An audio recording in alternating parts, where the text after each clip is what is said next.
ये कहानी हमें बिहार से एक भाई ने भेजी है। उन्होंने कहा है कि मेरी ये कहानी उन सभी तक पहुंचा दीजिए जो लोग अपनी पसंद को ज़्यादा अहमियत देते हैं, माँ बाप की पसंद की कोई कदर नहीं करते, और जो लोग ऐसा करने का सोच रहे हैं वे लोग ज़रूर मेरी एक बार कहानी सुने और फिर अपना ओपिनियन हमें कमेंट बॉक्स में ज़रूर दें। अब मैं अपने पसंद पर थूकता हूँ। मेरी कहानी कुछ ऐसी ही थी जिसे सुनकर आपकी आंखें ज़रूर भीग जाएगी। अब सुनिए मेरी कहानी। मैं किसी और से मोहब्बत करता था। माँ ने मेरी शादी ज़बरदस्ती अपने भांजी से करवा दी। मुझे उससे शायद नफरत थी, जबकि वो कम उम्र और मासूम थी। मैं उसे शॉपिंग के बहाने दूसरे शहर ले गया और डिवोर्स देकर वहीं पर छोड़ आया। मैं जो ही घर में दाखिल हुआ, रूही भागकर मेरे पास चली आई। उसने हमेशा की तरह मेरे हाथ से सामान पकड़ा और मुझे मुस्कुराकर सलाम किया। मैंने उसे सलाम का जवाब देना भी पसंद नहीं किया। अंदर की तरफ बढ़ गया। वो मेरे पीछे ही कमरे में चली आई थी। उसने जल्दी से मेरे कपड़े निकाल कर बिस्तर पर रख दिए और मेरे जूते उठाकर बाहर रखने चली गई। उसकी खिदमत करने से मुझ पर कोई खास असर नहीं हुआ था। उल्टा मेरा दिल जल भुनकर कोयला हो गया था। ये सब मुझे पिघलाने के तरीके थे जो उसके बिल्कुल काम न आने वाले थे। वह पूछने लगी, आपके लिए खाना लगाऊं? मैं जो ही फ्रेश होकर बाहर निकला, उसने बड़ी प्यार से पूछा तो मैंने घूर कर उसे देखा और कहा कि फ़िलहाल तुम यहाँ से अपनी शक्ल गायब कर लो। मैंने सारा गुस्सा उस पर निकाला तो वह हैरान नज़रों से मुझे देखने लगी। कुछ पल के लिए मुझे अकेला छोड़ दो, खाना होगा तो मैं खुद ही खा लूँगा। मैंने अपनी बात पूरी की और बिस्तर पर ढेर सा हो गया, जबकि वो कुछ देर बड़ी हैरानी और अफसोस से नज़रों से मुझे देखती रह गई और फिर चुपचाप बाहर निकल गई। मैं जानता था अब वो किसी कोने में छुपकर आंसू बहा रही होगी। मेरे दिल पर उसके खिलाफ वह मोहर लग चुकी थी। उसको मेरे अलावा कोई नहीं मिटा सकता था और मैं उससे जितना नफरत करना चाहता था वो मैं पूरी कोशिश कर रहा था। मुझे उसके उदास चेहरे, कांपते हुए शब्द और उसकी पलकों पर टिकाए हुए आंसू से मुझे कोई फर्क नहीं पड़ना था। मेरा नाम समीम था। हम लोग एक बिजनेसमैन आदमी थे। शहर के बीचों बीच हमारी बड़ी सी कपड़े की एक दुकान थी। पापा ने 2-3 नौकर भी रखे हुए थे।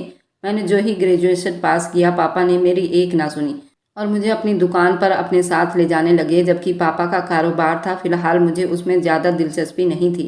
मैं चाहता था कि अपना अलग कारोबार करूं या कोई नौकरी करूं, मगर पापा मेरी नौकरी पर सख्त खिलाफ थे। उनका कहना था कि नौकरी करके किसी की गुलामी करने से तो अच्छा ही है अपने कारोबार की तरफ हाथ बढ़ाओ।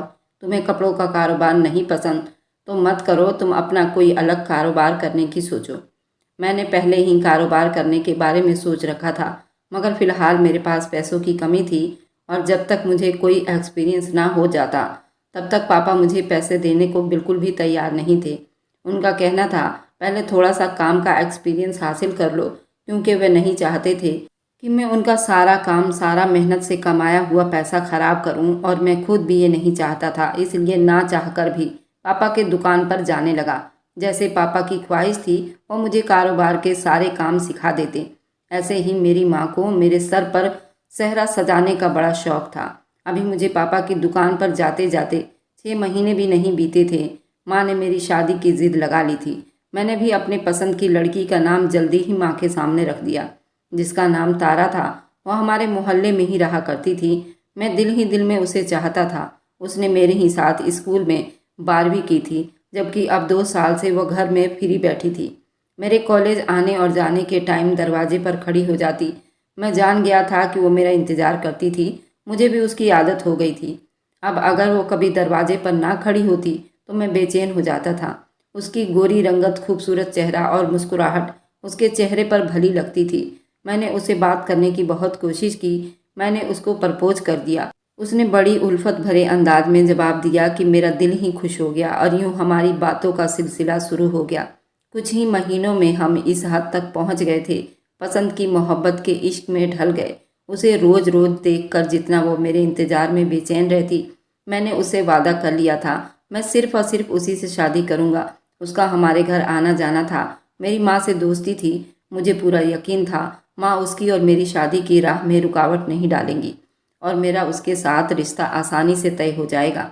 इसलिए मैंने बड़ी दिलेरी से माँ के सामने उसका नाम ले लिया। मगर माँ ने मेरा और तारा के रिश्ते से साफ मना कर दिया। शादी नहीं हो सकती। उसकी माँ बड़ी चालाक औरत है और तारा को मैं अच्छी तरह जानती हूँ। वह खुद भी बड़ी तेज़ तर्रार लड़की है। मैं उसे अपने घर की बहू नहीं बनाऊंगी। मैं अपने इकलौते बेटे को इतनी आसानी से किसी के हाथ में नहीं जाने दूंगी। मैं माँ की बात सुनकर हैरान था। भला इतनी चालाक और इतनी होशियार लड़की थी तो उसमें कौन सी बुराई था। दूसरे दिन उसके इशारों पर नाचना शुरू कर दूंगा और अपनी माँ को घर से निकाल दूंगा। मैं माँ को समझाने की बहुत कोशिश की। मैं तारा को लाइन पर रखूंगा और आपको इस घर में वही मुकाम रहेगा जो अब है। मगर माँ ही क्या, जो मेरी बात समझ जाती। माँ ने तो ठान ही ली थी कि वह अपनी भांजी से मेरी शादी करके ही रहेंगी। मेरे मामा के मरने के बाद उनकी बेटी बिल्कुल अकेली रह गई थी और अनाथ थी। मामी ने बड़ी मेहनत करके अपने बच्चों को पाला था। मैं जानता था माँ भी उनकी काफ़ी मदद किया करती थी। हाँ, मेरे पापा की अच्छी खासी आमदनी थी। फिलहाल माँ उनको महीने का खर्चा भी दिया करती थी। मामी के बड़े बच्चे पढ़ रहे थे। रूही सबसे बड़ी थी। उसने शायद अभी 10वीं पास किया था। मुझसे पूरे 3 साल छोटी थी। मैं उस गरीब यतीम से शादी करने का सोच भी नहीं सकता था। वह ना तो तारा की तरह खुश और चंचल थी और ना ही उसमें कोई ऐसी बात थी। क्या मैं उससे बातें करता? ना तो उसे तारा की तरह बात करने आती थी और ना ही वह तारा की तरह खूबसूरत थी। वह चुपचाप सर झुकाए अपने काम में मगन रहती थी। बस सलाम दुआ से वह आगे कोई बात नहीं करती थी। वह बहुत गमगीन मिजाज की लड़की थी जो अपने पढ़ाई में गर्क रहती थी। उसको आसपास के दुनिया से कोई लेना देना नहीं था। शायद उसके घर के हालात ने उसे वक्त से पहले बड़ा कर दिया था। फिलहाल जो भी था वह मुझे बिल्कुल पसंद नहीं थी और मैं उसे शादी करके अपनी ज़िंदगी बर्बाद नहीं करना चाहता था। मैं अपनी मनपसंद लड़की से शादी करना चाहता था और मैंने ठान ली थी कि भले उसके लिए मुझे माँ तो क्या, पूरी दुनिया से भी टकराना पड़े तो मैं टकरा जाता। तुम्हारी मामी ने ज़िंदगी भर बहुत दुख उठाए हैं। तुम्हारा और रूही का रिश्ता बचपन से ही तय है। जब उसके बाप जिंदा थे, माँ ने तभी अपनी भाई को जुबान दे दी थी कि मैं रूही को अपनी बहू बनाकर अपने घर पर ले आऊँगी। मैंने तारा से शादी की जिद पकड़ ली थी और लगातार कोशिश कर रहा था। फिर मैं अपनी माँ से खुलेआम शादी की जिद लगा दी। फिर मैंने अपने अंदर की बात बताई। आपके वादे के पीछे मैं अपनी ज़िंदगी कैसे बर्बाद कर लूँ। मैं रूही के साथ ज़िंदगी नहीं बिता सकता। मैंने माँ से साफ सुथरी बात की तो वह हैरानी से मुझे देखने लगी। तेरे जुबान कुछ ज़्यादा ही कैंची की तरह चलने लगी है। मैं तारा को किसी भी हाल में अपनी बहू नहीं बनाऊंगी और ये मेरा आखिरी फैसला है। चुपचाप रूही से शादी कर लो वरना अपना बैग उठाओ और इस घर से दफा हो जाओ।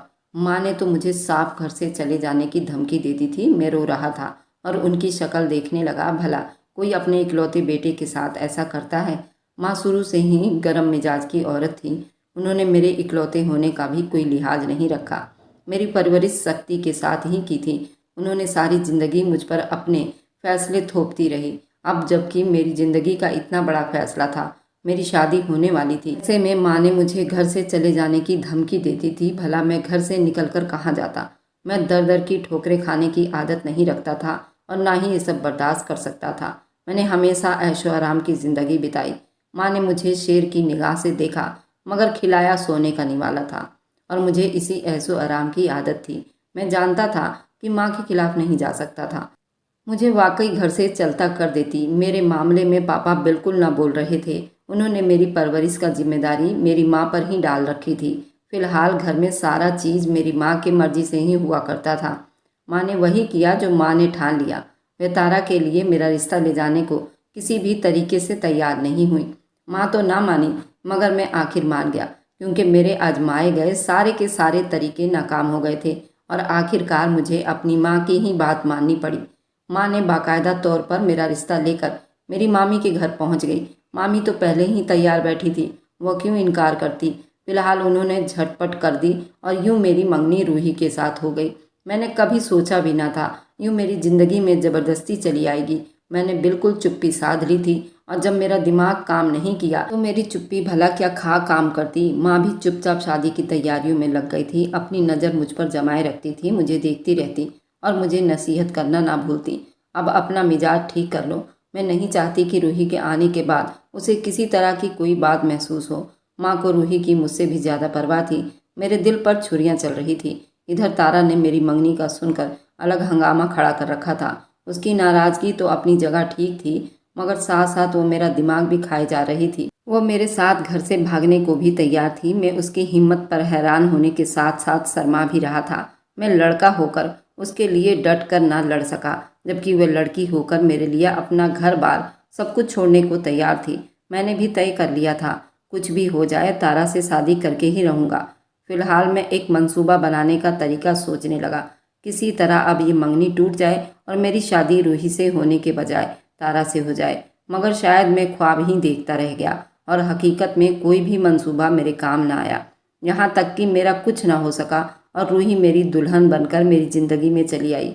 मैंने कभी सोचा भी नहीं था यूँ मेरी ज़िंदगी में रूही ज़बरदस्ती चली आएगी।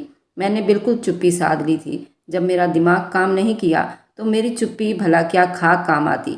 माँ चुपचाप शादी की तैयारियों में लग गई। मेरी शादी के मौके पर माँ और पापा दोनों ही खुश थे। माँ की तो बरसों पुरानी ख्वाहिश पूरी हो गई थी, जबकि पापा ने अपने इकलौते बेटे के सर पर सेहरा सजाया था।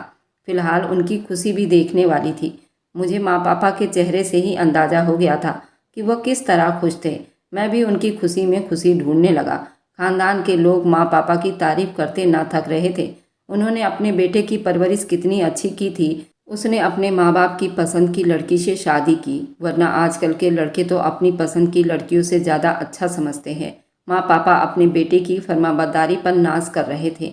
लड़की की पसंद होने के बावजूद माँ पापा के फैसले की लाज रखी थी। रूही मेरी ज़िंदगी में तो चली आई थी, मगर मेरे दिल में अपनी जगह नहीं बना सकी। मेरे दिल में अब भी तारा बसती थी। रूही की सारी खिदमत मेरे दिल के अंदर कोई प्यार जगा ना सकी। शायद मैंने अपने दिल के दरवाजे उसके लिए हमेशा के लिए बंद रखे थे। मुझे उस पर बेहद गुस्सा आता था और उसकी खिदमत बिल्कुल बनावटी लगती थी। फिलहाल माँ ने शुरू से ही उसके घर का ख्याल रखा था, उनका खर्चा उठाया था, जबकि अपने बेटे से भी इस यतीम को ब्याहलाई थी। उन्हीं सब की वजह से वह तो मेरी माँ की एहसानमंद थी, इसलिए वो माँ पापा की खूब खिदमत किया करती थी। मेरे दुकान से आने के बाद मेरे आगे पीछे घूमा करती थी, मगर मुझे उसके जज्बात की ना तो परवाह थी और ना ही कोई कदर, और ना ही उसकी मोहब्बत की कोई कदर थी। मैंने तो ठान लिया था कि कुछ भी हो जाए, कुछ साल में ही उसको माँ की नज़रों से गिरा दूंगा। मगर रूही ने मुझे कोई ऐसा मौका नहीं दिया। वह माँ की इतनी फर्माबरदार थी कि जितना तो उनका अपना सगा बेटा भी नहीं था। उसने पापा के दिल में भी जल्दी अपना जगह बना लिया, जबकि मैं हाथ मसलते हुए रह गया था। अब करूं तो क्या करूं, मुझे कुछ समझ नहीं आता। मैं बहुत सोच समझकर एक मंसूबा बनाया था, उस पर काम करने लगा था। मैंने रूही के साथ अपना रवैया बहुत अच्छा बना लिया था। वह भी दंग रह गई थी। उसको यही लगता था शायद उसने अपनी मेहनत और खिदमतों का सिला पा लिया था। मैं मुस्कुराकर उससे बात करने लगा था। मैं उसको एक दो बार मामी से मिलवाने भी ले गया था और उसकी मर्जी के एक दो बार शॉपिंग भी करवा लाया था। तो इसी में ही वो बहुत खुश हो गई थी। उसकी खिदमत में और भी तेज़ी आ गई थी। अब तो वह सारा दिन घर के कामों में बिजी रहती और माँ के पाँव भी दबाने बैठ जाती, जबकि माँ उसे मना करती रह जाती। रात को वो मेरे भी कदमों में बैठकर मेरे पाँव दबाने लगती। मेरा दिल चाहता था कि उसका मुंह नोच लूं, मगर मुझे खुद पर काबू रखना था। मैं प्यार से उसके हाथ हटा देता, उसे समझाता कि वे आराम करे, दिन भर की थकी हारी रहती है। वो बहुत खुश हो जाती। मैंने अपना रवैया उसके लिए बिल्कुल बदल लिया था, ताकि भविष्य में जो भी उसके साथ करने वाला था उसकी वजह से माँ को मुझ पर किसी तरह का कोई शक न हो पाए।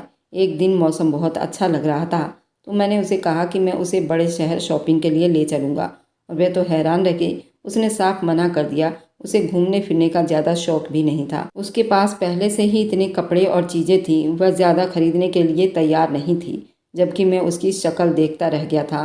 पत्नियां तो अपने पति से लड़ झगड़ कर शॉपिंग करती हैं, और ये कैसी इंसान थी जिसको मैं खुद शॉपिंग करवाने के लिए शहर ले जाना चाहता था और वे मना कर रही थी। मैंने यही बात माँ के सामने रखी थी तो माँ भी मुस्कुरा दी। मैंने माँ को साफ बताया, रूही शॉपिंग पर जाने से मना कर रही है। अब मेरी माँ का काम था उसे मनाना और मेरे साथ भेजना, और माँ ऐसा क्यों ना करती। माँ ने खुशी खुशी उसे तैयार होने के लिए कहा। जब तुम्हारा पति तुम्हें ले जा रहा था तो जाओ उसके साथ, यही तो घूमने फिरने के दिन होते हैं। माँ के कहने पर ही वह राजी हो गई और मेरे साथ दूसरे शहर जाने के लिए तैयारी करने लगी।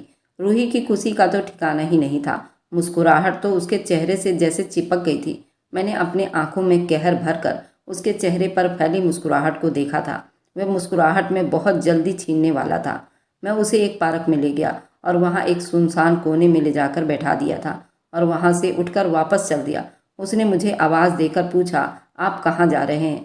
मैंने कहा, अपने घर जा रहा हूँ, और तुम इसी शहर में कहीं गुम हो जाना। वापस अपनी शक्ल मुझे दोबारा कभी मत दिखाना। वह हैरानी भरी नज़रों से मुझे देखने लगी। शायद उसे लगा होगा कि मैं उसके साथ कोई मजाक कर रहा हूँ, मगर मैं मजाक नहीं कर रहा था। मैंने वह शब्द कह दिया जिसकी रूही सपने में भी उम्मीद ना की होगी। मैं तुम्हें अपने पूरे होश हवास में तलाक देता हूँ। मैं उसके कान में जोर से कहा तो वह बिल्कुल सुन रह गई। उसके चेहरे पर एक साया सा मौजूद था, शायद उसे मेरी बात सुनाई ना दे रही थी। फिलहाल मैं दूसरी बार बहुत तेज आवाज में उसे तलाक दी तो उसकी आंखें पानियों से भर गई थी। कांपते होठों से दर्द भरी आवाज में कहा। वह कितनी मासूम थी। मुझे उसकी बनावट पर बहुत ज्यादा गुस्सा आ रहा था। मुझे समझ नहीं आ रहा मैं क्या कर रहा हूँ। मैंने उसको तीसरी बार भी तलाक दे दी। मैं चाहता हूँ कि तुम जिंदगी में दोबारा मुझे अपनी शक्ल भी मत दिखाना। मैं उसे तलाक देकर तेज कदमों से वहां से वापस चलने लगा, जबकि वो कितनी ही देर मेरे पीछे भागती रही। मैंने उसको दोबारा मुड़कर बड़ी जोर से डांटा। मैं नहीं चाहता था कि वहां पर कोई तमाशा हो, इसलिए चुपचाप खड़ी रहो। मैं गुस्से से भरी चिघाड़ती हुई आवाज में कहा तो वह सहम कर रुक गई और मुझे दूर तक जाता देखती रही। मैं भी आखिरी कोने में मुड़ने से पहले पलटकर उसे देखा था। वह सुन्न खड़ी मेरी तरफ देखती रह गई थी। अपने तरफ के शहर के बस में बैठकर वापस चला आया था। मैं रोता हुआ अकेला ही घर में दाखिल हुआ तो माँ मुझे देखकर परेशान हो गई। क्या हुआ, क्यों रो रहे हो? रूही कहाँ है? माँ ने अपने दिल पर हाथ रखकर पूछा। यकीनन उनका दिल घबरा रहा होगा। माँ, रूही खाई में गिर गई है। मैं दहाड़े मारकर रोने लगा और माँ के कदमों में बैठ गया। क्या कह रहा है? माँ सुन्न होकर खड़ी थी। ऐसा कैसे मुमकिन है? वह खाई में कैसे गिर सकती है? तुम लोग तो खरीदारी करने गए थे ना? माँ ने एक सांस में कितने ही सवाल पूछ डाली। माँ, मैं बता रहा हूँ ना, खरीदारी करने के बाद ही मैं उसे एक रेस्टोरेंट में खाना खिलाने ले जा रहा था और बारिश की वजह से फिसलन बहुत थी। उसका पैर फिसल गया था और वह सीधा खाई में जा गिरी। और आपको तो पता ही है काठमांडू में कितनी ऊंची ऊंची पहाड़ियां हैं। मैंने वहां के पुलिसकर्मी और सुरक्षाकर्मी को भी बताया, पर उसकी लाश बरामद नहीं हुई। मुझे नहीं मालूम कैसे उसका पाँव फिसला और वह खाई में गिर गई। मैंने उसे बहुत ढूंढा मगर वह मुझे कहीं ना मिली, तो मैं वापस चला आया। माँ ने बड़ी बेयकीनी से मेरी तरफ देखा और कहा, तू झूठ बोल रहा है ना? तू मजाक कर रहा है ना मेरे साथ? माँ, ऐसा कुछ भी नहीं है, मैं सच कह रहा हूँ। मेरे आंसू ही मेरे गवाह बन सकते हैं। मैं बहुत ज़्यादा आंसू बहाने लगा। मैंने मामी को रास्ते में ही फ़ोन कर दिया था। मामी भी रोती पीटती कुछ ही देर में आ पहुंची थी। मैंने उनको भी सारा किस्सा सुनाया, पर मेरी माँ को और मेरी मामी को बिल्कुल भी मुझ पर यकीन नहीं हुआ। उन्होंने दोबारा मुझे उस जगह पर ले जाने के लिए कहा और मैं तो पहले ही पूरा मंसूबा तैयार कर रखा था जहाँ मैं उसकी गुमशुदगी की रिपोर्ट लिखवाई थी। उस जगह पर मामी और मम्मी को लेकर गया। वहाँ पर उन्होंने रूही को बहुत तलाश किया मगर वह कहीं ना मिली। मैं चाहता तो यही था कि वह कभी ना मिले। अगर वह मिल जाती तो मेरा भांडा फूट जाता। मैं खुद पापा को दूसरी जगह ले गया था और पापा के साथ साथ ढूंढने का ड्रामा कर रहा था। कई दिनों के तलाश के बाद भी जब वो ना मिली तो मैंने सुकून का सांस लिया। रूही का गम भुलाना मेरे लिए तो बहुत आसान काम था। मेरी माँ और मामी रूही का गम अभी तक नहीं भूल पाई थी, मगर मैं भूलने की कोशिश कर रहा था। मेरे आंसू थे कि रुकने का नाम ही नहीं ले रहे थे। मैंने अपना हाल बेहाल कर लिया था और ये सब माँ को दिखाने के लिए कर रहा था। मैं चाहता था वह खुद मेरी दूसरी शादी तारा के साथ करवा दे और अपने बेटे की जिंदगी तबाह होने से बचा ले। पापा के साथ दुकान पर जाता, बल्कि सारा दिन घर में पड़ा रहता। मुझे खाने पीने का कोई होश नहीं था। ये तो सिर्फ दिखावा था। मैं घर से बाहर जाकर कुछ न कुछ खा लिया करता था। माँ ने मेरा हाल देखा तो उन्होंने यही अच्छा समझा कि मेरी शादी करवा दी जाए। उन्होंने मुझसे शादी का जिक्र किया तो मैंने साफ मना कर दिया, मगर मैं चाहता था माँ सिर्फ बोले और फिर मेरा रिश्ता तारा के घर ले जाए। कुछ दिनों में वह नौबत भी आ गई थी। माँ ने मुझे ज़बरदस्ती शादी के लिए मना लिया और तारा के घर रिश्ता लेकर जा पहुंची। तारा, उसकी माँ तो पहले से तैयार थी। उसकी माँ ने झटपट हाँ कर दी। संडे को ही मेरी शादी करके तारा को मेरी ज़िंदगी में ले आएंगी। मैंने अपनी ख्वाहिश पूरी करने के लिए कितने पापड़ बेले थे। फिलहाल मैं खुशियों की बुलंदी पर चढ़ गया था। मेरा बस चलता तो मैं हवाओं में छलांग मारता, मगर मैंने ऐसा कुछ भी करने से परहेज कर रखा था। मैं अपनी खुशी जाहिर नहीं कर सकता था, क्योंकि इस तरह माँ को मुझ पर शक हो जाता और अगर माँ को जरा सा भी मालूम हो जाता, माँ मुझे और मेरी पत्नी दोनों को ही कान से पकड़कर घर से बाहर निकाल देती, उस गुनाह के लिए जो मैं कर चुका था। माँ मुझे सारी जिंदगी माफ़ ना करती। फिलहाल मैंने अपने जज्बात पर काबू रखा और तारा के साथ अपनी ज़िंदगी की शुरुआत कर ली। तारा के प्यार और खूबसूरती में कोई फ़र्क नहीं आया था। वह ऐसे ही खुशमिजाज थी जैसा शादी से पहले हुआ करती थी। उसकी अदाएं बड़ी कातिलाना थी। मैं बहुत खुश होता था, मगर न जाने क्यों माँ के साथ उसकी अच्छी ना बनती थी। कुछ ही साल में माँ की तरफ से दबे दबे शब्दों में शिकायत करना शुरू करने लगी थी, मगर मुझे कहाँ परवाह थी।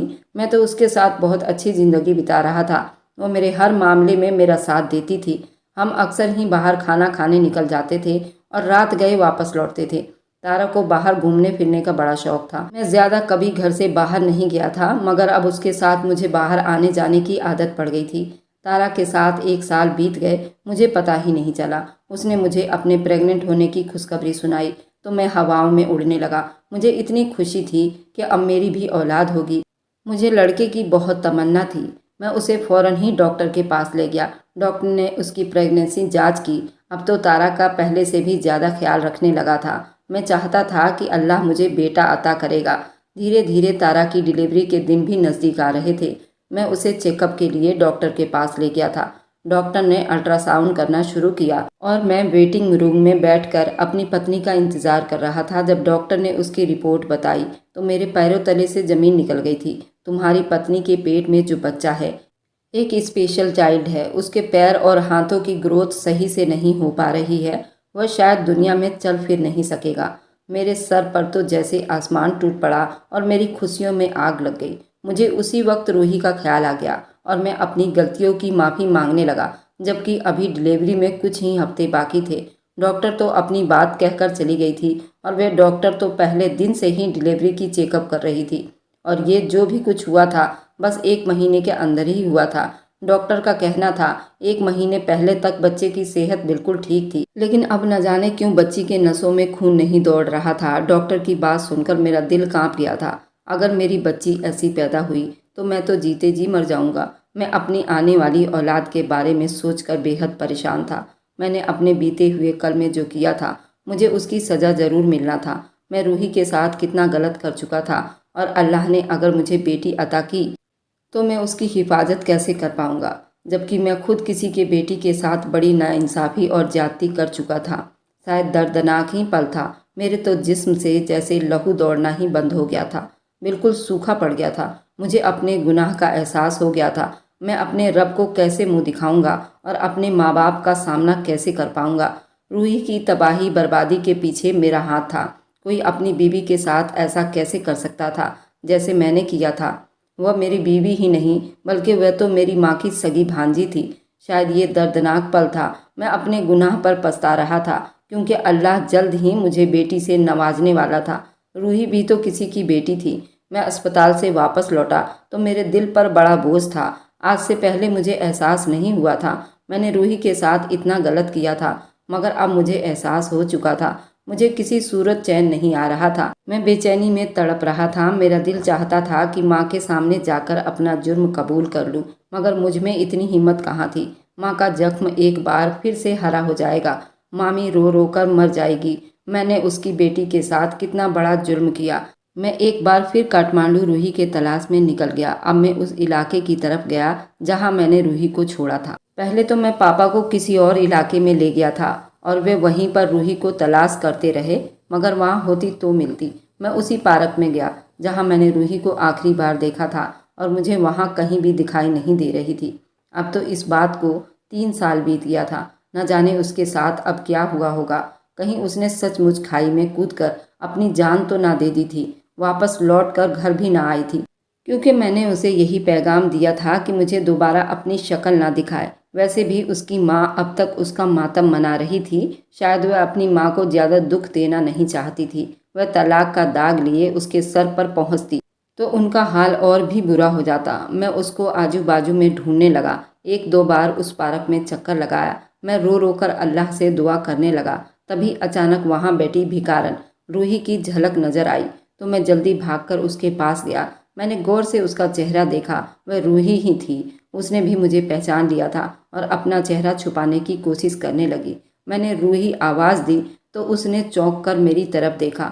वह कितनी बदल गई थी। उसके चेहरे की मासूमियत कहीं खो गई थी, जबकि उसकी रंगत और ज़्यादा मुरझा सी गई थी। अपनी उम्र से कितनी गुना ज़्यादा बड़ी लग रही थी। न जाने उसने यहाँ पर बैठकर क्या क्या परेशानियाँ झेली थी।